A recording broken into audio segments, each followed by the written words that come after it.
Os europeus de hoje são semelhantes a pirâmides que se sustêm sobre o seu vértice. As suas possessões na Europa são ridículas comparativamente com a sua pesada carga de colônias, comércio estrangeiro, etc.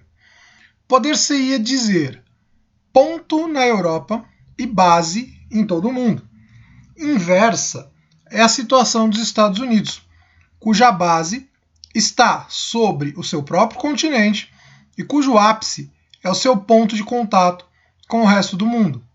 Daí, a grande força interna daquele Estado e a fraqueza da maioria das potências colonizadoras europeias. Mesmo a Inglaterra não é prova em contrário, pois sempre nos inclinamos a esquecer a verdadeira natureza do mundo anglo-saxão em relação ao Império Britânico. Pelo fato de possuir a mesma língua e a mesma cultura que os Estados Unidos, a Inglaterra não pode ser comparada com nenhum outro estado da Europa.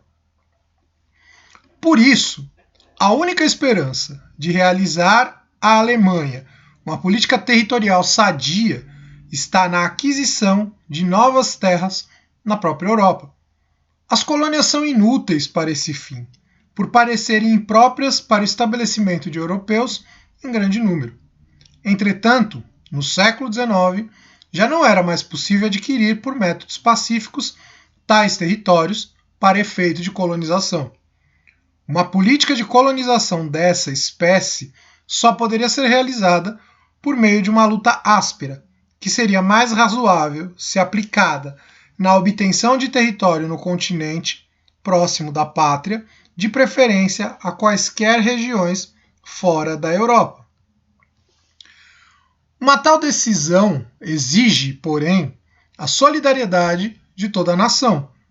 Não é possível abordar, com meias medidas ou com hesitações, uma tarefa cuja a execução só é viável pelo emprego e toda a energia nacional. A direção política do Reich teria de dedicar-se exclusivamente a esse fim. Nenhum passo deveria ser dado por outras considerações que não fosse o reconhecimento dessa tarefa e das condições para o seu êxito. Deveria ficar bem claro que esse objetivo só poderia ser atingido em luta, tendo-se tranquilamente em mira o movimento das armas. Todas as alianças deveriam ser examinadas exclusivamente sob esse ponto de vista e apreciadas quanto à sua utilidade nesse objetivo. Houvesse o desejo de adquirir territórios na Europa, e isso teria de dar-se de um modo geral à custa da Rússia. O novo Reich teria de novamente pôr-se em marcha na estrada dos guerreiros de outrora, a fim de, com a espada alemã, dar ao arado alemão a gleba e à nação o pão de cada dia. Esse trecho que eu acabei de fazer a leitura, ele é um trecho do Mein Kampf, Minha Luta, a obra escrita por Hitler, antes ainda dele chegar ao poder, quando ele foi preso, conforme eu citei lá nos vídeos de nazifascismo. Então, estamos dando início aos vídeos sobre a Segunda Guerra Mundial. Excepcionalmente, essa semana serão 4 vídeos. Né? Sei que vocês de nono ano acabam aí meio que saindo prejudicados não, né? Mas vocês acabam saindo mais sobrecarregados, porque sempre tem mais vídeo. Mas são 4 vídeos, não tem como fazer menos, tem bastante coisa. E ainda assim tem alguns pontos que eu não vou tratar, vou acabar meio que passando batido, porque não tem como. Mas a Segunda Guerra é um evento importante. Aliás, eu não tenho a menor sombra de dúvida. Apesar de eu não ser historiador, eu não tenho a menor sombra de dúvida. A Segunda Guerra Mundial é o evento mais importante do século XX. É o evento mais marcante do século XX. Não só pelo número de mortes, não só por toda a violência que foi envolvida, por toda a extensão do combate, dos conflitos, mas porque o mundo todo, de uma forma ou de outra, acabou sendo envolvido. Você teve os países, direta ou indiretamente, o mundo todo acabou sendo envolvido. Você tem países que estiveram diretamente envolvidos ali no combate, os combates aconteceram nos seus territórios, mas você tem países que de alguma forma foram atingidos indiretamente. Você pega o Brasil, não teve combate aqui, mas como eu disse lá nos vídeos da semana passada, as tropas brasileiras da FEB foram, a gente vai falar um pouco disso aí, provavelmente não, é no quarto vídeo. Bom, não vou me esticar muito.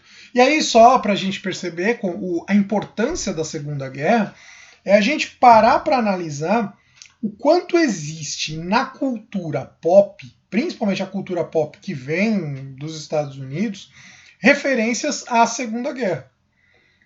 A gente pega, por exemplo, filmes, você tem dos mais diversos, desde dramas até filmes que tem um tom mais de comédia, como por exemplo, você vai pegar um Bastardos Inglórios, você vai pegar um Jojo Rabbit. São filmes que de alguma forma acabam trabalhando o tema Segunda Guerra Mundial, trabalham alguma coisa ligada à Segunda Guerra Mundial. Assim como você vai ter referências em outros pontos que não o cinema, por exemplo, né, se a gente pega hoje toda a questão da Marvel e tal, você tem a figura do Capitão América, que não deixa de ser uma referência aí da Segunda Guerra Mundial. Mas não são as únicas, a gente teria diversas outras. Eu estou falando muito de uma cultura que vem dos Estados Unidos. A gente vai ver que a participação dos Estados Unidos na Segunda Guerra, embora tenha sido importante, não foi tão fundamental assim, mas enfim, vamos logo para o assunto para a gente não se esticar, porque como eu disse, são 4 vídeos, tem bastante coisa para falar. Bom, eu vou começar aqui mostrando para vocês um esquema geral. Né? A Primeira Guerra Mundial, que a gente viu lá nos vídeos que eu postei, sei lá, mais ou menos um mês, ela termina com a Alemanha sendo a grande responsabilizada, que vai ser uma das bases para se chegar na ascensão do nazismo na Alemanha. Então a Alemanha sai bastante debilitada da Primeira Guerra e isso acaba levando à ascensão do nazismo. O Tratado de Versalhes é o grande problema que existe no fim da Primeira Guerra. E a ascensão do Hitler ao poder se dá em 1933 e o discurso dele é um discurso ultranacionalista. Dentro desse discurso ultranacionalista vai surgir um conceito, o Lebensraum. O que é esse Lebensraum? Então, uma imagem aqui para ajudar a gente a entender. Né? Hitler defendia que a Alemanha precisava de um espaço vital. Esse primeiro trecho que eu li para vocês no começo desse vídeo, ele deixa um pouco claro qual é a defesa principal do pensamento hitlerista, do pensamento nazista, do que o Hitler vai defender.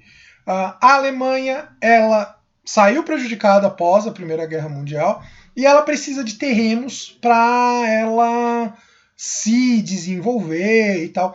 Territórios que seriam ocupados por pessoas ligadas à população alemã. Na verdade, são pessoas da cultura alemã.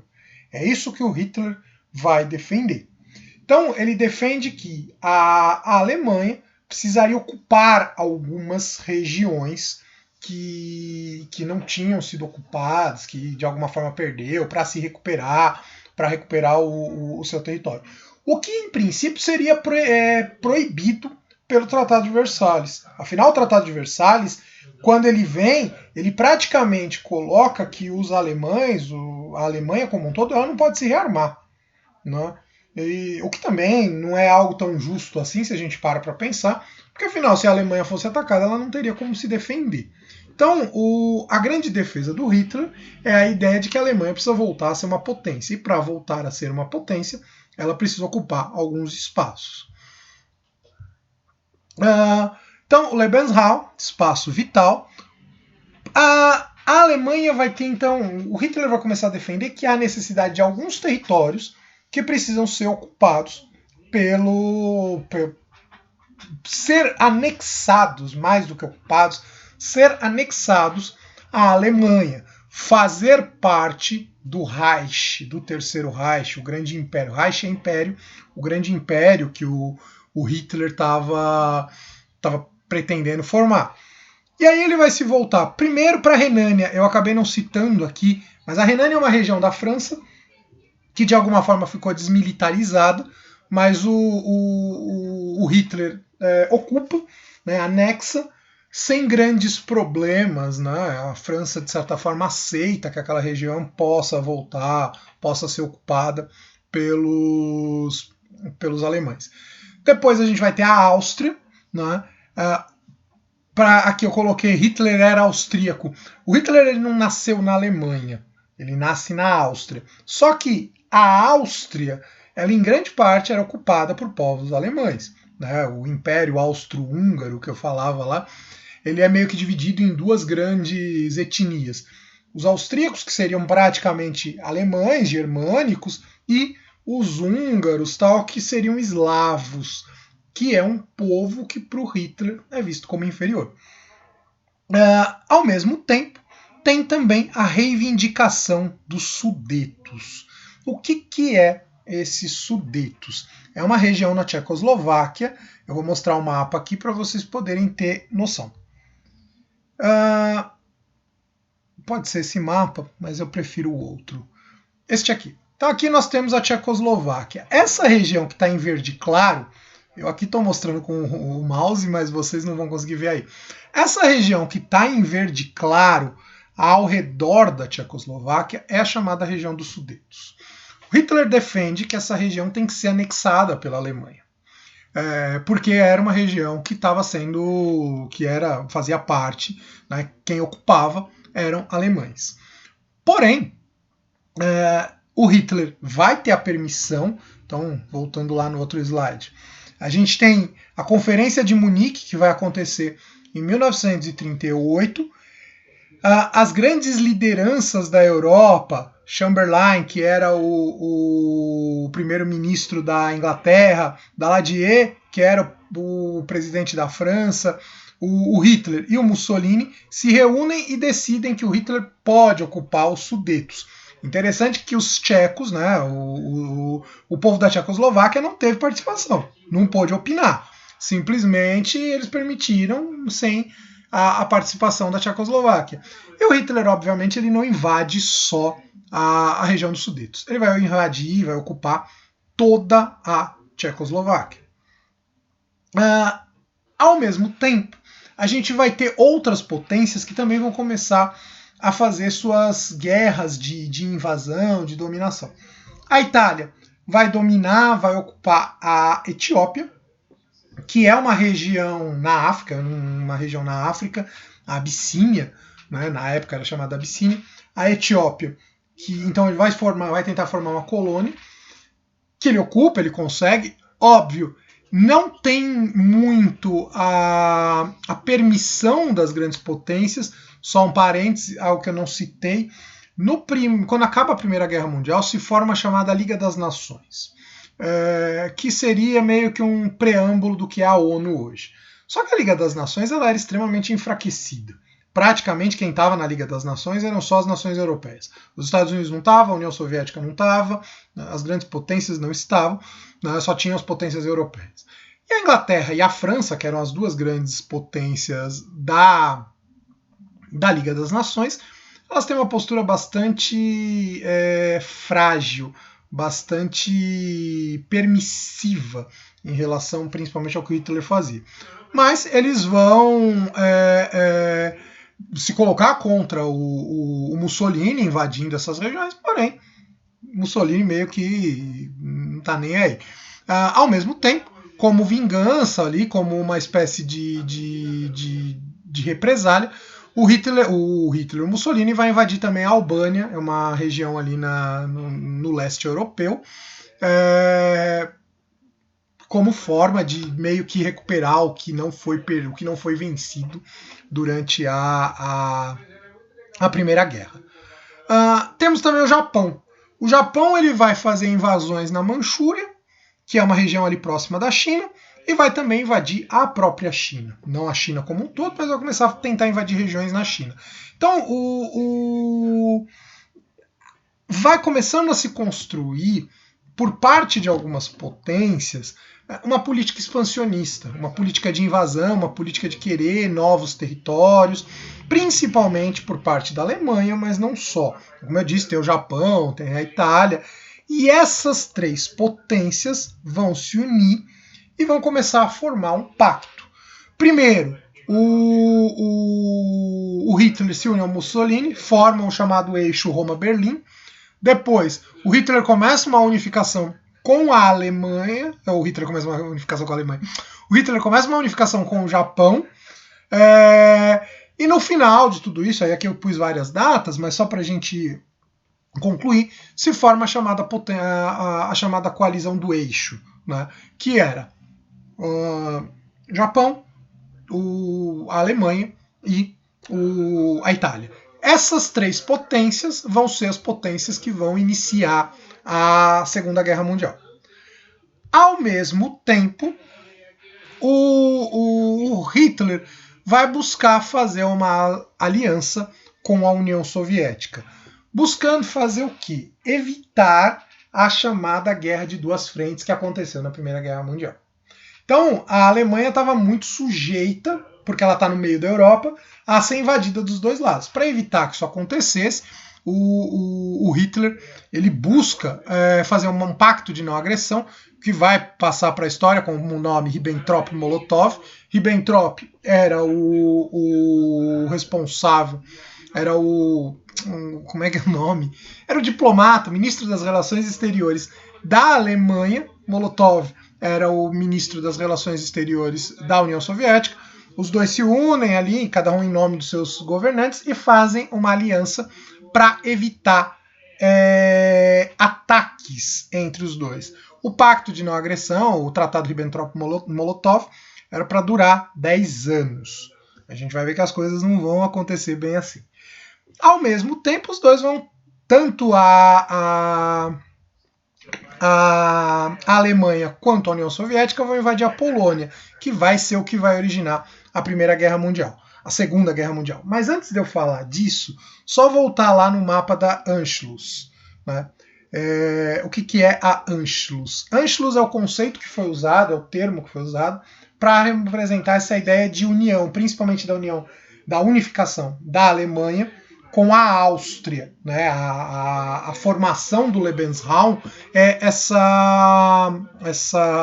chamada Anschluss. Então aqui a gente tem nesse mapa os territórios que foram dominados pelos nazistas antes ainda de começar a Segunda Guerra Mundial. Então a Germânia, né, a Alemanha, é o território aí está em verde claro. A Renânia é a região da França, que ficava ali entre França e Alemanha, que os alemães pegaram de volta após a Primeira Guerra Mundial. A Áustria e a região dos Sudetos, que é o que está em amarelo, é a região que foi ocupada meio que com permissão da Liga das Nações. E, por fim, o resto da Tchecoslováquia, aparece ali em rosa e em roxo, é a região que vai ser dominada pelos nazistas, mesmo não tem uma permissão, mas também ninguém fez nada. O Hitler então invade a Polônia. Na verdade, como eu disse, a Polônia é meio que dividida pelos alemães, pelos nazistas e pelos soviéticos. Não é propriamente um ataque coordenado. Os dois povos resolvem, né, meio como um tratado, meio que como uma consequência do tratado. Podiam invadir, tipo, um não ia fazer nada com o outro se invadissem. A Rússia, a União Soviética nessa época, vai ser governada por um homem chamado Stalin. A gente vai falar um pouquinho dele, e mais pra frente eu pretendo falar um pouco mais dele, da figura dele. Vou mostrar em outros vídeos aí a imagem do Stalin. A Rússia vai ser governada pelo Stalin, a União Soviética vai ser governada pelo Stalin, e no caso da Alemanha, governada pelo Hitler. Só que tinha um problema. O Hitler então invade a Polônia em 1º de setembro de 1939, e acreditando que as potências europeias, a Inglaterra e a França, não iam fazer nada. só que havia um tratado meio que secreto, havia um acordo secreto por parte da Inglaterra com a Polônia. E a partir do momento em que o Hitler invadiu a Polônia, as potências, a Inglaterra e a França, declararam guerra à Alemanha. Era esse, então, 1º de setembro de 1939 é o início da Segunda Guerra Mundial. É um momento em que, num primeiro momento, a gente tem, de um lado, as potências do eixo, né? Itália, Alemanha e Japão. Do outro lado, basicamente, França e Inglaterra contra a Alemanha e os seus aliados. Então, basicamente com isso, eu vou terminando esse primeiro vídeo. No próximo vídeo, no segundo, eu vou falar um pouco sobre o que vai ser a guerra no Ocidente. Quais vão ser as consequências, como vai se desenrolar essas batalhas entre alemães, franceses, ingleses, enfim, como que tudo isso vai terminar. Então, terminamos por aqui esse primeiro vídeo.